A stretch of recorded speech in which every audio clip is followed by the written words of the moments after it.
Hello and welcome to the Adorable Anarchist World episode. Sorry. Yeah, first time I ever hit this on the podcast. But then again, it has to do with what I'm talking about today. But anyways, welcome to the Adorable Anarchist World episode 6. And, I'm just going to start off by saying I get all my inspiration for these shows from work and everyday life. And recently at work, I decided to wear the custom necklace I made. I had it made when I graduated high school. Shit. Sorry about that. I had that on playback on the background there. Hopefully that won't show up in the video later. But anyways, I had a custom necklace made instead of getting the little status ring that they would give us, because I just hate rings in general. Now, I wanted to think of a symbol that summed up the 4 years of enlightenment and waking up that basically happened with me. So I decided to go with Alex Gray's all-seeing eye that he created. Unfortunately, with one of my coworkers, that has created some controversy in the workplace. He now thinks I'm in the Illuminati, which I am not. But it also created other controversy when he saw my binder I had Anarchy signs written all over it. And he thought that anarchy meant chaos, that without a state, we would not be able to manage ourselves. And there were two major arguments that he had, and one of which was the power vacuum. So I want to start off the show by addressing the power vacuum and my solution for it. So here's my solution to the power vacuum. In 2016, here is my candidate that I am throwing in the ring for president. This stray cat I found in Detroit. She will be on the ballot, and damn it, Chloe 2016. This cat will be our next president. Alright, but seriously though, the original definition, I pointed out many things to him, but he just kept on thinking that that what we call anarchy would lead to chaos. And I even point out the original definition isn't chaos, it just means people without rulers. And to him, without a ruler, everything would descend into chaos, but human beings have been around much longer than governments ever have, and wow, I just lost my viewer. I wonder if that's because I'm wearing this necklace. But anyways, I also point out that there is a difference between a ruler and a leader. A leader puts themselves, I'm sure many of you have seen this image on the web, a leader puts themselves ahead of the crowd to lead, to guide. A ruler puts themselves above the crowd to be an authoritative figure, authoritarian figure, to command. If anything, a leader is much more practical than a ruler, because a ruler does nothing but put themselves above people. And if you ask me, that's just, it's more inefficient. It doesn't help anything. So, why do people need, and the other argument that I got was that people need to be threatened and forced to act peaceful, because without force from the government, we would act irrationally and complete chaos once again. And you know what? Before I continue, I just want to start off by addressing how history has kind of gone with governments and all. Now, before this, we were all tribal, we were all humans, just finding our way in the world, trying to make things out. Then we kind of strayed away from hunter-gatherers, and started doing towns.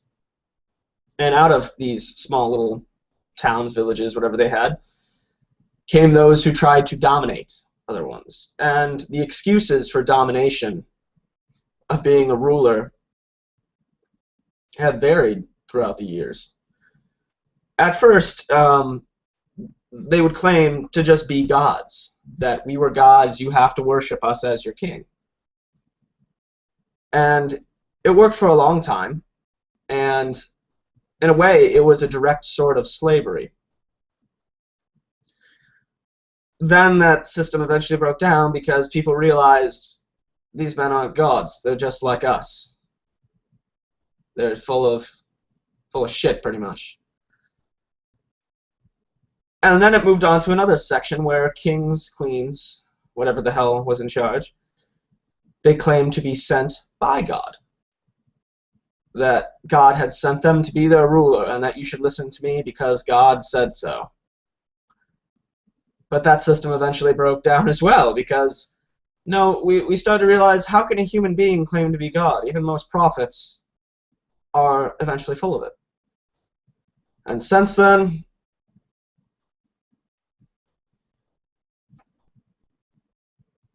all these rulers and authoritarians have hid behind the mirrors and smoke of the state.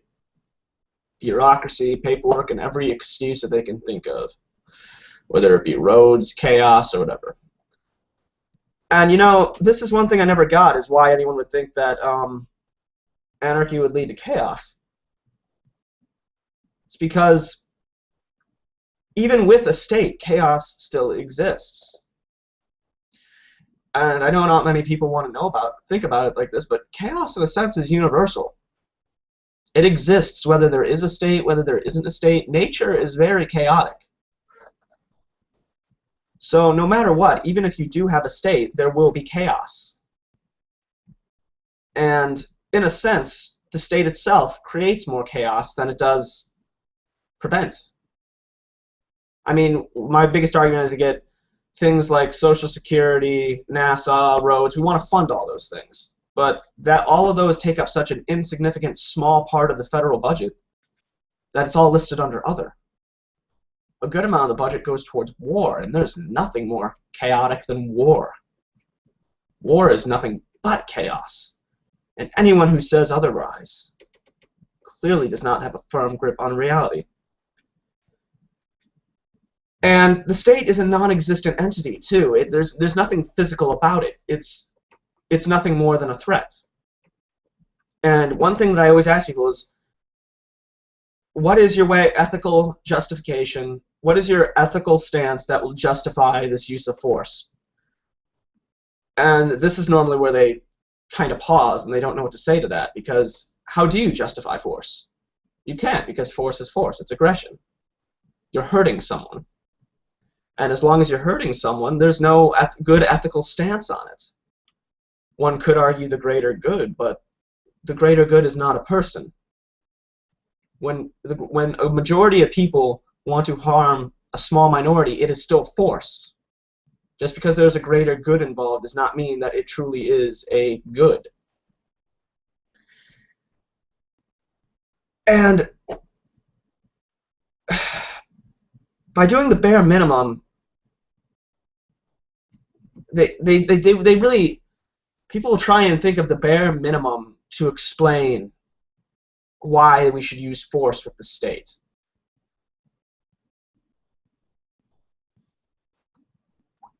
The justifications go on, but really what it comes down to is, how do you sum up aggression? You can't justify aggression.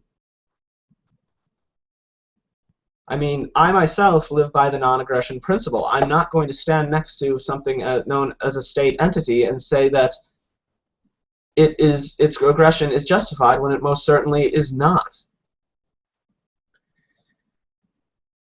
And I've mentioned this before on the podcast or show, whatever this is. The state, it's weird because the chaos of the state has become a norm. It has become order to many, and it really is not.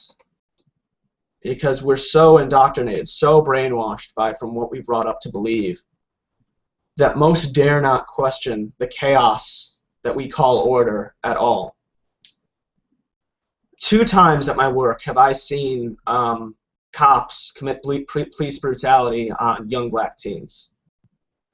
That is not order at all. That is complete chaos. Just because men have guns, that doesn't mean that they are morally or ethically justified in the face of the state or in you. And that's weird, because the guy who said this, he out of anyone should know that. He himself has dealt with the state and has dealt with the things attached to it. And the more chaos that it tries to justify as order, the more chaos comes out of it. And man, I'm just losing all my viewers today. Man, this is just depressing. All right. But you cannot get order from chaos. It's like trying to get peace from war. Alright, now and to move on, there's something new that I'm going to try here on the podcast. I talk so much about literature on here. I talk about books a lot, which is weird because when I was young I absolutely despised reading. And so I thought, you know what, why don't I try and share some of these books and do a little bit of a review on some of them. But my thing was like, where should I start on this? I could start with Samuel Edward Conkin, I could start with Murray Rothbard, I could start with Mises, I could start with Ayn Rand.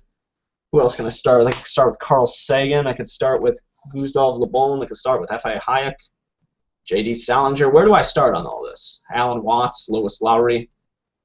But then it hit me. There was one author who, even if he was not a sort of anarcho-capitalist or individualist, his works have had such a profound effect on my life.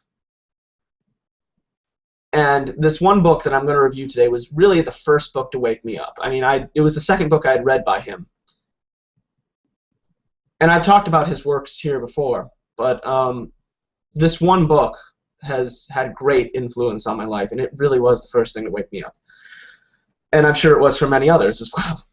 So without further ado, for my first review, I'm going to review 1984 by George Orwell.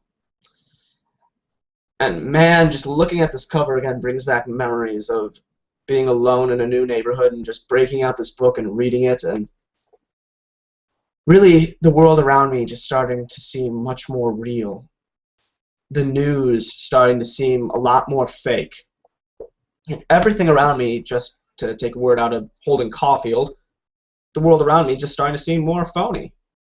The elections being phony, the presidential races being phony, everything that I saw was just phony. And this book has just influenced my life profoundly. And when I think back, Orwell has just lived such an interesting life too. Like, some of his great reads aren't even fiction. Some of his great reads are actually his first-hand accounts, which I will get to those later, which I'm pretty sure I've mentioned Homage to Catalonia a few times. I'll get to that one on another day. So the story itself is a critique of Stalinist Russia and Nazi Germany. But in just summing it up, it's pretty much just a warning about totalitarian rule in general. And granted, I won't say it's perfect at painting a picture of the world around us, but it definitely does a damn good job. And for anyone to deny that, I think really needs to re-examine and reread the book again. So let's start off by covering the background of the story. In the story, which, by the way, I'm just going to say this right now, there are major spoiler alerts with this book. I'm going to be spoiling a hell of a lot in this book. So if you just want to get a quick recap, just skip to the end where I give my final verdict. Alright, anyways, there are a few warring states in this world. And the one that our main character lives in is a place called Oceania. And it is in what is considered to be London. And the point of the book was to try and show if Stalinist Russia or Nazi Germany had come to London and some sort of party had taken control there. And in this government, they control every aspect of your personal lives, from who you can associate with, who you can be friends with, what you do in your day-to-day lives. Your entire life is pretty much dominated by the propaganda of the state, that there's no time to actually be a human being. There's no time to feel human. Excuse me.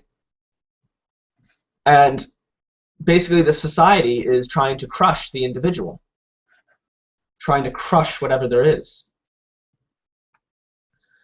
And the way Orwell painted this picture, he did a very good job at it. Now, the main character of the story is a man named Winston Smith, who, in the beginning of the novel, has began to write a journal, which in this society, that is a big no-no, because all your emotion is supposed to be saved for the party, for the state. And here he is writing anti-slurs to the state and how much he does not approve of the world around him in this journal. And the more he writes in this, the more he wakes up to the world around him. And it's not to say that he's already been woken up, it's just he's realized more as the story goes along. And another thing that exists in this universe is a character known as Big Brother, which I'm sure many of you have heard of. No reason to really go into detail, but I might as well. Big Brother is supposedly the head of the party, the big face. He's supposed to be Stalin or Hitler in this case. And basically, he's everywhere. He's always watching you. There's even posters all over the city saying how Big Brother is watching you. And heck, to get off on a little side note, this idea of Big Brother went on to inspire an artist I'm a big fan of, Shepard Fairey, as you can see his Obey poster there in the background. And supposedly Big Brother is listening, hearing, he's always watching you. And this creates a sort of atmosphere that's just dark and gloomy, as if there's nothing private, there's nothing sacred. But there's also another man who is supposedly his enemy, and his name is Emmanuel Goldstein. And Emmanuel Goldstein is supposed to be Leon Trotsky. And I'll be honest, Orwell really was the one who led me to Trotskyism because of this book at first. But basically, I think the character of Goldstein could be summed up with any type of political character who is grossly misunderstood within a political paradigm and is just made out to be an enemy. So, with all that ignored, Goldstein was kicked out of the party early on and has become the scapegoat for the party. Anytime something bad happens, blame it on Goldstein. Anytime something terrible happens, Goldstein. Goldstein, also, it is said that he is in an organization known as the Brotherhood, which is a people who supposedly want to liberate Oceania from Big Brother and the Ingsong Party, which that's what the party's name is, Ingsong. Now then, while this is all happening, Winston notices two people he works with. First is a girl named Julia, who he starts off very much so hating, despising, because she's so beautiful, and he just can't have her. It's illegal in the society. Oh yeah, sex is illegal in the society too. Their goal is to eliminate sex. As I said before, all emotion is to be designated towards the party. And this girl Julia, he's just angry about her. He thinks she's a member of the Thought Police and will most likely end up turning her in, which that's another thing, the Thought Police. Anyone who thinks against the state is eventually tracked down by the Thought Police and labeled a thought criminal. I myself am a certified thought criminal, and I expect them to be coming through my door sooner than later. Which, by the way, NSA, I'm not on your list. The hell, I'm not good enough? But anyways, another character is known as O'Brien. And O'Brien is the one that Winston Smith thinks is the one member of the Brotherhood. That he, like, even early on in the novel, he gives a look to Goldstein, or not Goldstein, O'Brien, and he gets a sense that this man is looking at him and thinking, don't worry, this is just the passing time. This is only now. And you yourself, as the reader, you come to think of O'Brien as an ally. You come to think of him as the one who might actually help people. So Winston and Julia eventually fall in love, and they find a room above a small shop in the proletarian, which by the way, that's another thing, the proles are the only ones, they're the much more underclass, the smaller people, but they are always kept distracted from their own power of what they could do if they realized it through two things. Gambling through a fake lottery, which, it's a good thing we don't have that today, and drinking, because if you keep them constantly drunk, no one will be smart enough to realize the true nature of their situation. So, Julia and Winston both get this room above this small shop they find down in the proletarian areas. And this little room that Winston rents out is where they go to be in love, basically. And not long after this, he approaches O'Brien and says that him and Julia approach O'Brien and say that they want into the Brotherhood. And when he asks him all the questions, one question sticks out. Are you both willing to betray each other? And both of them say no. They will never betray each other's love. So then, not long after that, Winston and Julia both get a copy of Emmanuel Goldstein's book. And this, for me, was really the life-shattering waking up moment, red pill for me, when I first read Goldstein, the part of the book where he's reading the book within the book by Emmanuel Goldstein. And the thing that really stuck out to me, and I'm sure it stuck out for many, is that the continuous war. Because that really is what sums up our world today. That sums up America. That sums up NATO. That sums up all these countries. I mean, I could even point to one recently. I mean, now ISIS is the enemy. Iran is now our ally. Iran has always been our ally. I mean, I could just fit it in like that. It's that easy. And so, dang it, my electronic cigarette just fell.